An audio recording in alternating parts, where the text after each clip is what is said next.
Again, this is season 2 with a special guest today, Sameer Al Jaberi.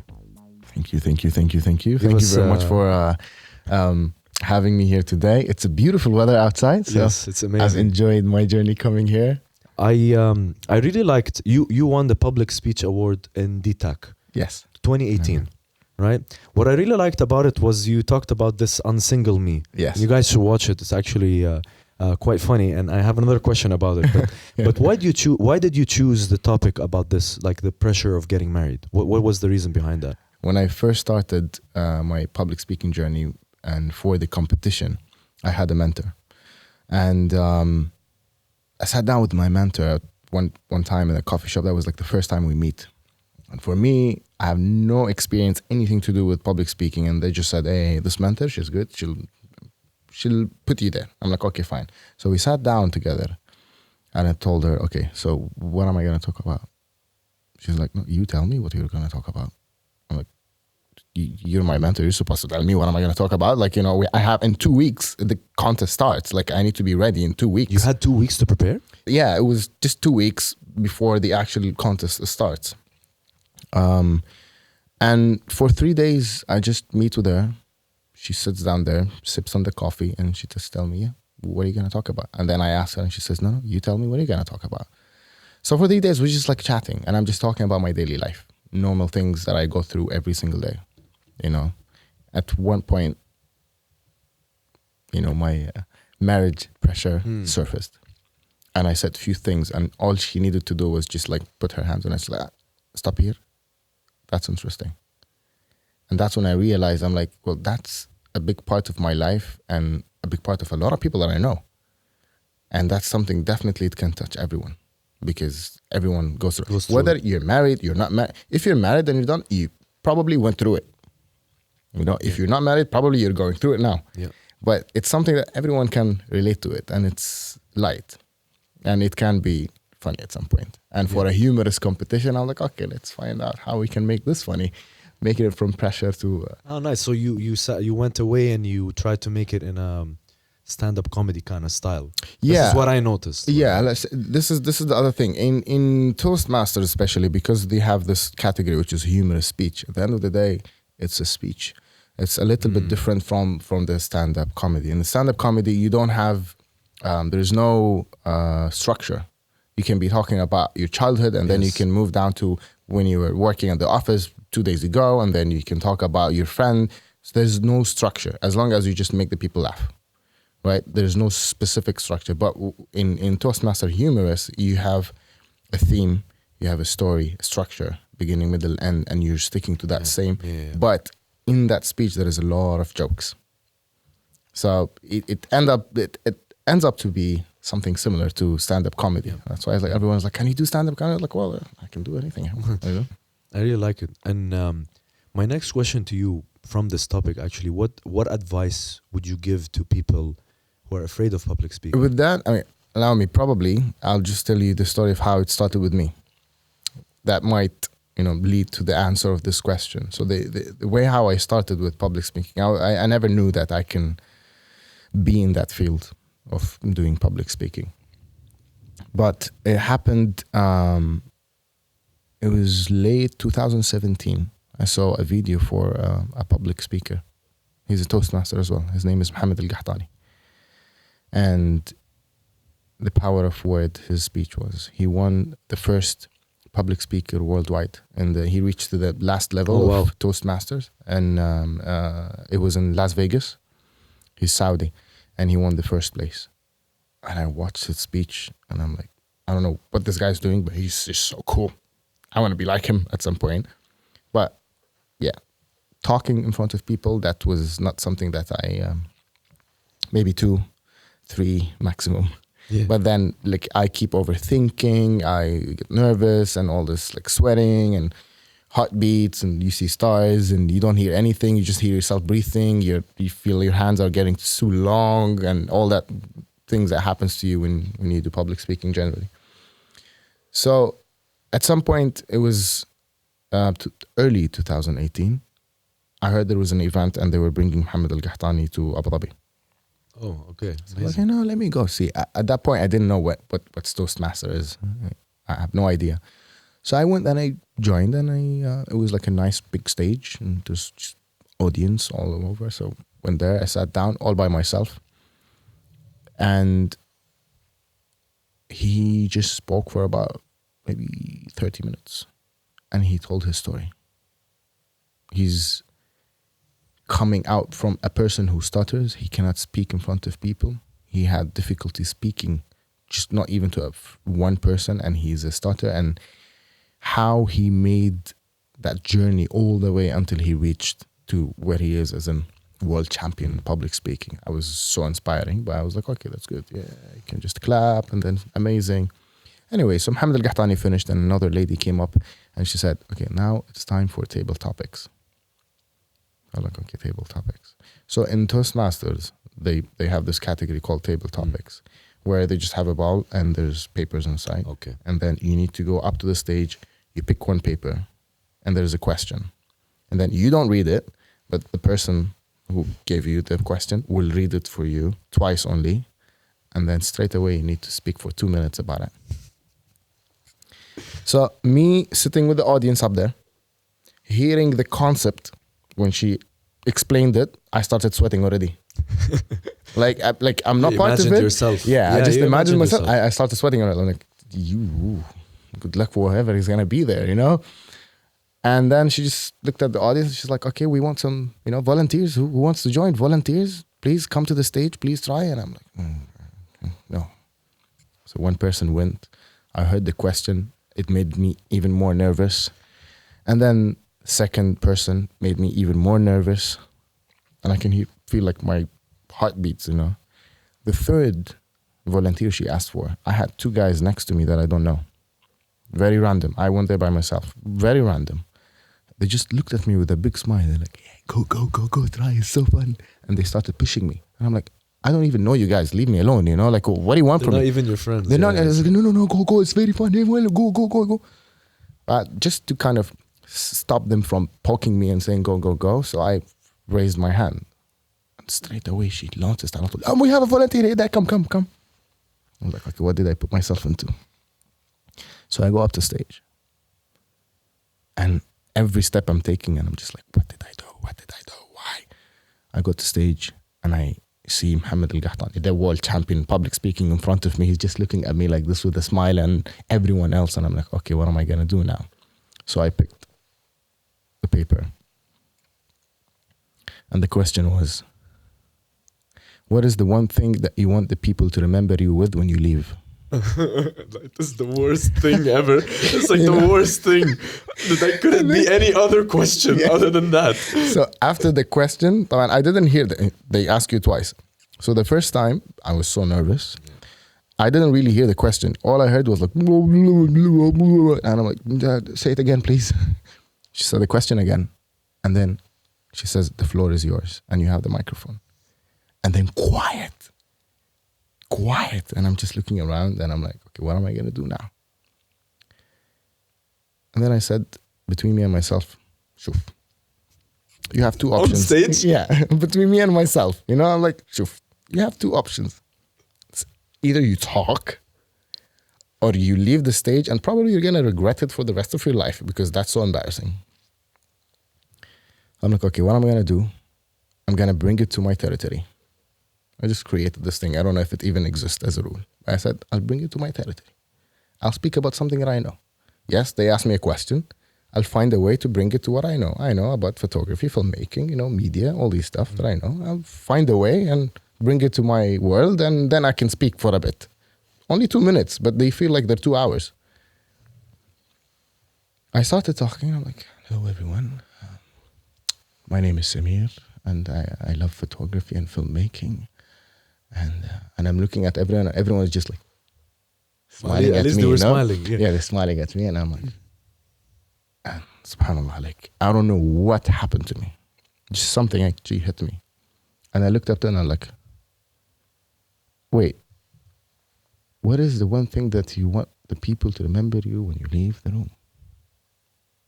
How many people in your life you've met, Emirati, and they're called Sameer? I was just about, by the way, I swear to God. I swear to God. No. Close the show, خلاص.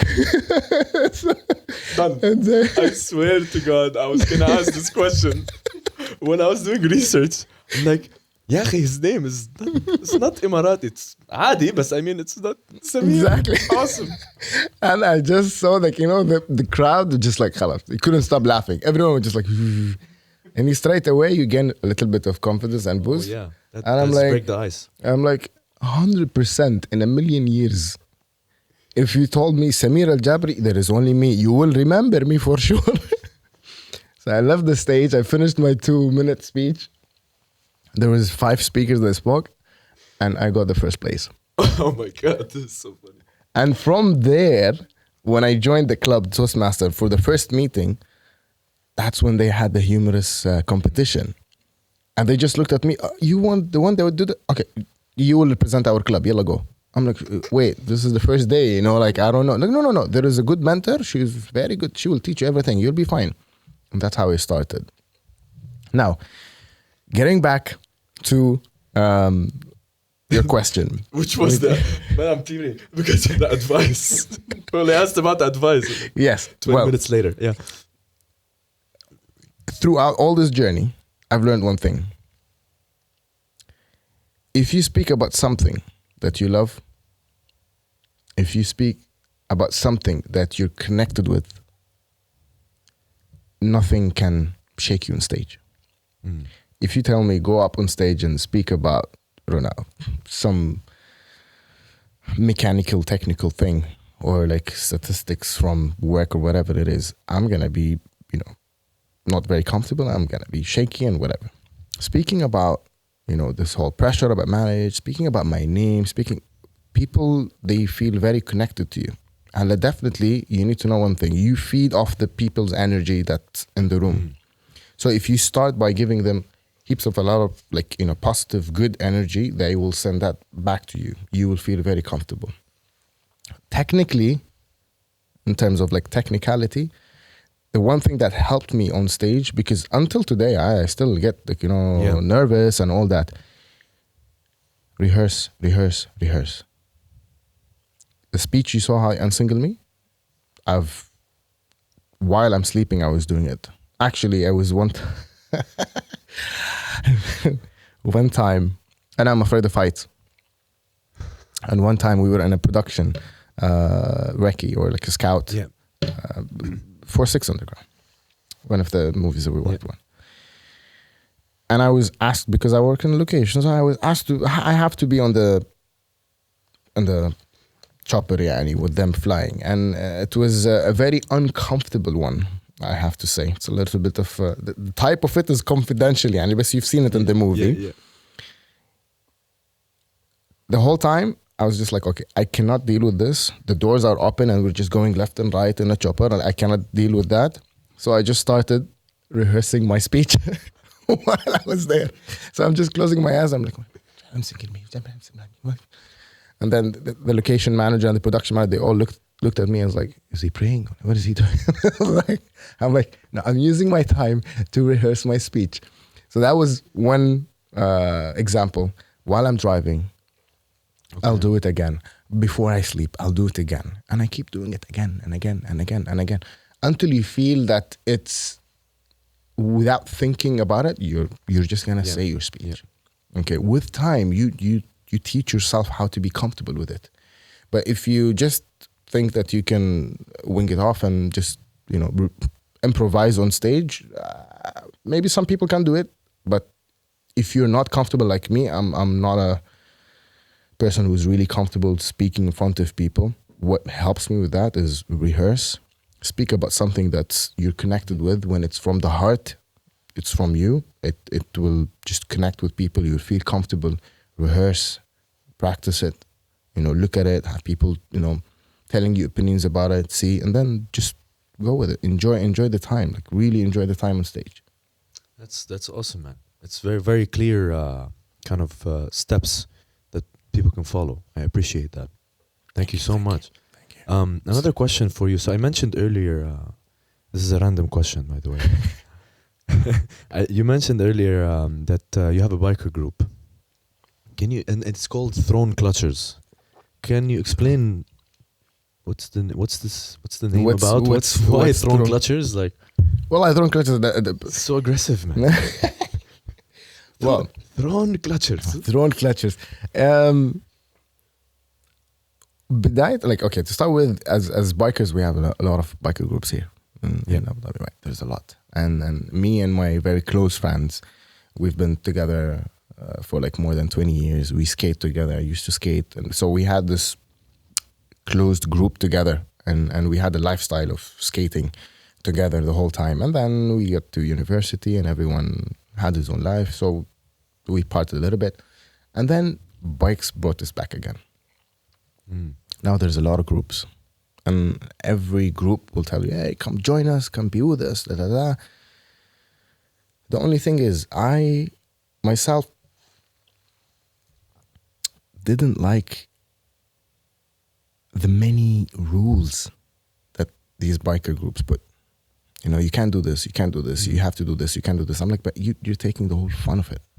You know, the whole idea behind it, you know, and you see, usually they all tell you, you know, it's all about brotherhood, we're all together, we're all bikers. Yeah, but it just seems to be, at some point, it's just like a job. Well, you apply for it, you tell me what bike you have, and, you know, and then you have to, one time you don't join the ride, like, oh, no, you didn't join the ride, and warning, you know, next time you have to come. Oh, really? Yeah, all these rules that they put, I didn't like it, my friends didn't like it, so we didn't join any group. And then at some point we're like, you know what? Let's create our own group. Stick together. We've been together from the beginning. We'll stick together. We'll create our own group. It doesn't need, I mean, to some other groups, it's about the number. Oh, we're 80, 90, 100. To us, we're like 6. Done. No one is going to join. Anyone wants to join, you must present a photo with all of the members 15 years ago. Oh my God. That means you knew us since then. So, okay, then you can be with us. Otherwise, no, because it's all about the relationship. At Throne Clutchers, it was a long brainstorm session. You know, like, you know, there's so many groups. To us, we're like, you know what? We're on top. We're Throne Clutchers. You know, we're on top of everyone. And then, of course, we're like kind of like the Clutchers and the Clutchers from Clutch, you know, bike, clothes. But Throne Clutchers, that we take the thrones from everyone, you know. Yes. And then it just happened. I mean, like it. It was kind of like a joke, but it really turned out to be as a serious, like a real brotherhood. Like, we take care of each other, even when we're not on our bikes. I will get into film a little bit, but I had a question on yourself personally. Where do you feel you work better, in front of the camera or behind the camera? Good question. It changes with time, really. I mean, for the longest time, I was behind the camera until probably I was 23, 24, maybe. I was always the technical guy. I love to be behind the camera. But then things started to happen with me and brought me in front of the camera, and that's when I was like, that's actually interesting. And I started, you know, the very first time was probably presenting a TV show called Shutabi. Oh, wow. Yeah, that was awesome. That was the first time. So every year we used to go to Cannes Film Festival as part of my job, and we had the UAE pavilion and Abu Dhabi pavilion. And I said, I do locations, so I'm just standing there at the reception, and everyone that comes in from the filmmakers, I just talk to everyone. I was like, hey, did you know in Abu Dhabi we have this, and I have this location. It's amazing. If you want to do this, we can do that. And then one producer walked in, and she's like, I'm talking. She's just looking at me, and I'm like, this woman is not interested in what I'm saying. She's just like looking at me. And then at the very end, when I finished, like, so you'd like to come to Abu Dhabi? She's like, I'm from Abu Dhabi. This is my business card. We need to meet. Have you presented before? I'm like, straightforward producer style. I'm like, hey, never. I never produced. Are you interested? I'm like, if you see something in me, I might be interested. She's like, okay, great. That's my business card. Call me when you're back in Abu Dhabi. Reached Abu Dhabi. I called her. I met her with another lady. Apparently, she was the director. She's like, so we're starting next Friday. Khalas. Next Friday. I thought you do some sort of a casting before. It's like, no. You're good for the role. You're going to start next week. and that was the beginning of that journey in front of the camera. Wow. I presented the I show. think you already asked my next random question, which I'm was good in this, isn't it's it? like he knows what they are. Because my next question was like, what was the turning point in your life? I mean, this seems like one turning point, but is there something else? Yeah, I believe. I mean, there's so many different Yeah. turning points, but I think maybe the very first one that happened to me was I was always interested in filmmaking and photography and media in general. Like I even used to do some sort of like a radio shows back in the days when I was in before even high school. And I just love all these kind of music, sound, cameras, the whole idea behind being able to freeze the moment and come back to it with photography was just like mind blowing for me. So all this kind of media stuff, I liked it. And it was my way of expressing my feelings. My brother bought a new car. I'd just take the camera, I go film it, put some music and make something out of it. I don't know, I learned a new dance. I would just go bring the camera, put it before this like new Instagram age, but I put like a full on stereo, I press play so I can get the music and all that. So I used to do all these things when I was younger and a kid. And then at some point I finished high school. And With all that, yeah, I finished high school. And then, well, the question was, okay, where are you going to go now? What are you going to study? So my family suggested business IT. And it was like, it's good future. There's a lot of, jobs, and all that.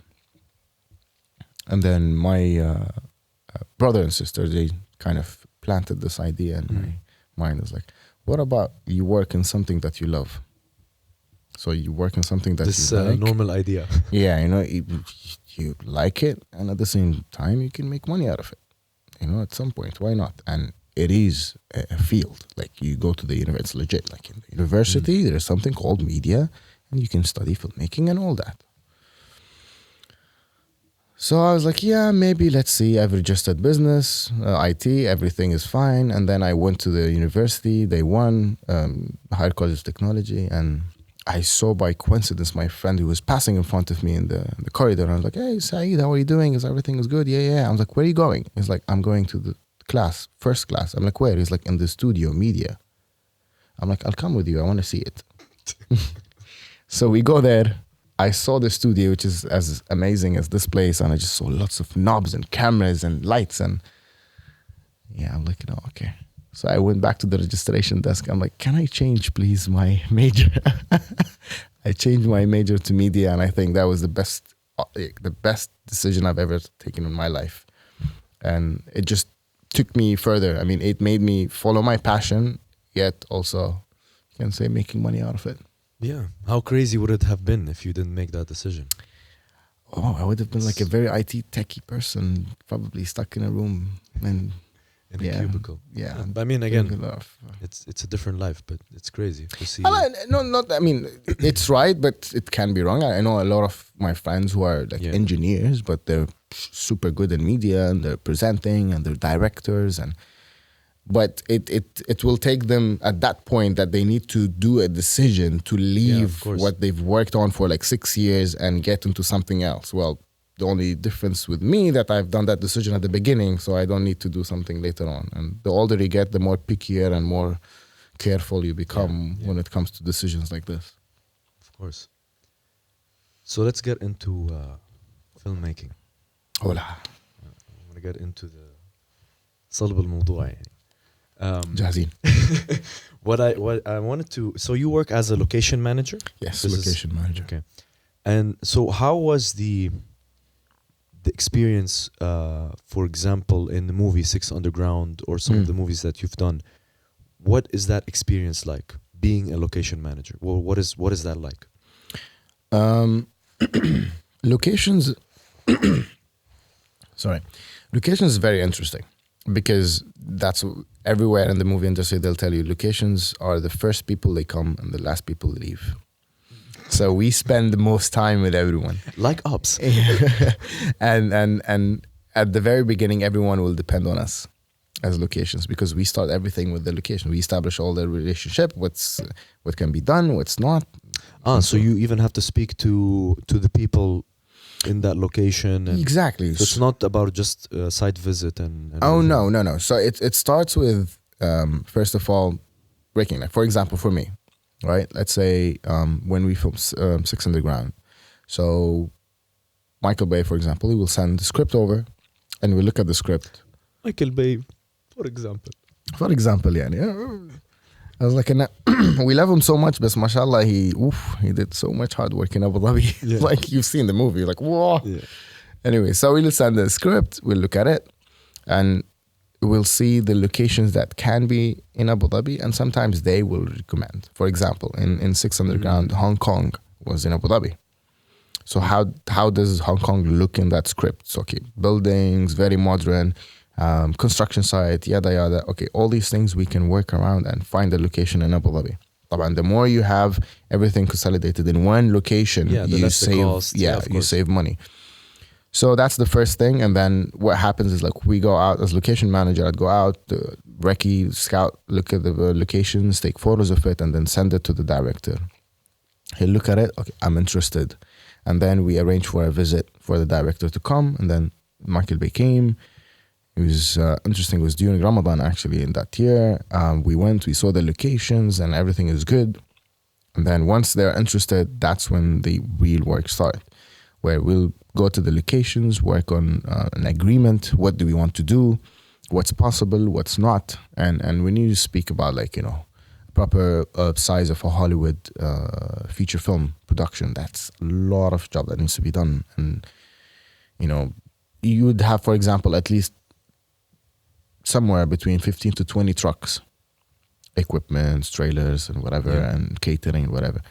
Any location, for example, Louvre, Abu Dhabi, it's not an easy. You can't just walk there and start filming. You need, 20 trucks parking and generators, catering space. We have like around almost 150 to 200 crew members. It goes up to 300.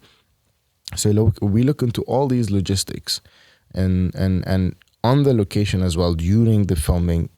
We are the link between the location. We know what they want, Exactly. and what was the deal, and then with the filmmakers. In any production, in any location, you always need to be that person to protect the location and protect the production themselves, because sometimes they can just go Google. Like, for example, we had an agreement to film in this room in the hotel, and then during the filming day, the next room, the door was open and the director saw it and he liked it, so he just decided to take the crew and go there. So you will find me in the door. I'm like, nope, out. You're not going in here, because that was not part of the agreement. And I would know if that's so. We manage the location during the day, the crew, making sure that everyone knows where to go during the day. It's like a mini festival in every location you go. When All you have for like 300. I mean, you know what? This part of the, it's painful, but it is our business. It is what it is. You'll have prep. So we have prep. We go and prepare the location. Takes 2 weeks sometimes, and then filming can take a day or two.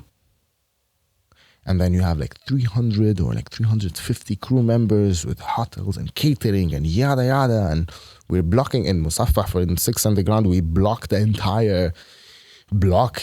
People were like, had to remove their cars, and everyone was like, what's happening? What's going on? And then when you see the movie, it's literally split of a second. I was just gonna say, it's like all this for maybe 2 minutes or like 3 minutes in a movie. Well, that's why these movies cost a lot. Yeah. But then, like, for us, I'm like, okay, so that's it. Yeah. This is the 2 seconds. I mean, we know that this is how it will be, but it's what the director sees, and the actors like come at the end, so they do the scene. And working with someone like Michael Bay, he doesn't like graphic CGI generated stuff, and practical. He likes wants practical. real. Yeah, So practical. that's why everything we were working on was like, real explosion here, explosion there. I'm like, okay.